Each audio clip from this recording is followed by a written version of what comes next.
Hey everybody, I am Kim. And y'all, I just want to talk to y'all about money. And you might say, well, why does she want to talk about money? Right now, my financial future is steady, is secure. Everything's going good, or at least I think it is. But there have been times when I was in a bad place with money. There have been times when I had no clue what to do. I was upside down on some things. And when I say upside down, some people just think about car notes and things like that. My thinking was upside down. The way I handled money was upside down. I didn't have the knowledge. I didn't have any guidance, no accountability, none of that. So y'all, I want to help you, my fellow sister, to get grounded. I want to help you to get right side up with the things that I've been through. And first, I must start with, how did I get there? When I say how did I get there, I mean, how did I get to the point where I was looking up and I woke up one day and my bank account was negative $256. Y'all, and this was before I got paid. This is, I'm getting ready to get paid. So they're going to take $256 out of my bank account before they do, to make up for their deficit. Now, I'm one of those people who can honestly say, growing up, I did not, in my opinion, and this is not talking about anybody or, the way I was raised, but I did not see positive examples of, money habits. I didn't see positive examples of, this is what you do with money. This is how you respect money.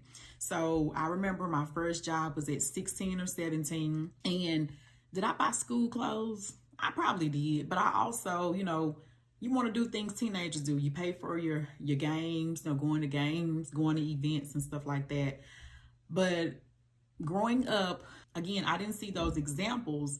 And that's why it's important. I want to tell y'all this. It's important that you become those good examples for your kids or whoever is watching you. And believe me, I don't care what anybody says, there is someone who is watching you. So my aim is to take you from point A to point B, from ground zero to a very prosperous or blooming, let's say blossoming, a blossoming point. Again, I just did not have the discipline. I didn't have the knowledge. I didn't have the wisdom. I did things backwards. The upside down things I was talking about, some of these things I created myself. I had the mindset of, I'm entitled to this, or I deserve this right now. Delayed gratification was not in my vocabulary, okay? It was not. And there were some times when I thought I could not afford certain things, but now that I'm older, I see how I can afford those things without having to drop a whole paycheck on them. So I just gave you one of the ways of how I got there. Delayed gratification. I did not know what that was. Believe it or not, I hadn't heard that term till probably 10 or 15 years ago. I knew it was something, but I never was able to put a name on it. But sometimes we just need to wait. Right now, somebody out there is getting ready to make a purchase that you really cannot afford, that you really cannot make payments on. I remember when I purchased the car and I was like, I'll just make the payments. I did not sit down and count the cost. And even the Bible says we have to count the cost of things, okay?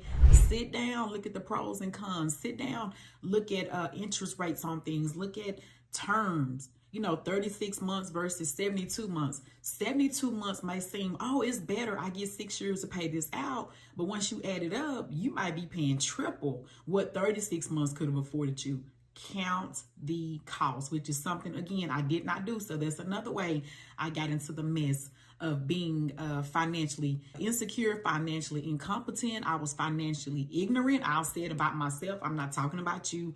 I was financially ignorant, okay? As my child, I raised her as a single mom. She's 28 now. Her dad has always been in her life. So that, what's that word we use nowadays? Co-parenting, which I did not know anything about that word years ago, but he's always been in her life. Co-parenting relationship was pretty good. She was raised as productive as I could raise her as a single parent, but her dad was always there. In fact, just a little side note, he was the room dad one time. Yeah, he was in her classroom, heavily involved with the kids. They loved him just as much as she loved him. So back to my story. So just a lack of role models, a lack of knowledge, a lack of seeing positive money mindsets and positive money habits, a lack of, when I did get benefits, I signed up for benefits at my job, a lack of what these benefits really entailed. I remember I worked at a job, and for a long time, I did not sign up for the retirement plan. You know, and you have, some of us have jobs, they will match what you deposit. They will match it. They will give you a deposit as well. Some of us are not signed up for that because we want to see more money in our paychecks, and we'll talk about that at another time. So just a general lack of knowledge, a general lack of respect for money. Money can do some wonderful things for you if you respect it and if you sit down and try to grow it. So I am here to be very transparent, to tell you how I got over from point A to point B. But first, like I said, I have to start with, how did I get here? Bad money management skills, no lack of respect, lack of knowledge for money. I didn't have the mindset of the future. Because believe me, we really don't know how many days we have on this earth, but while we are here, I believe we should respect it.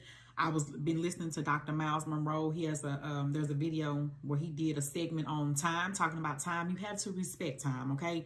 And time is money, okay? If it was not money, you would not be getting paid per hour to do a job. Am I right or wrong?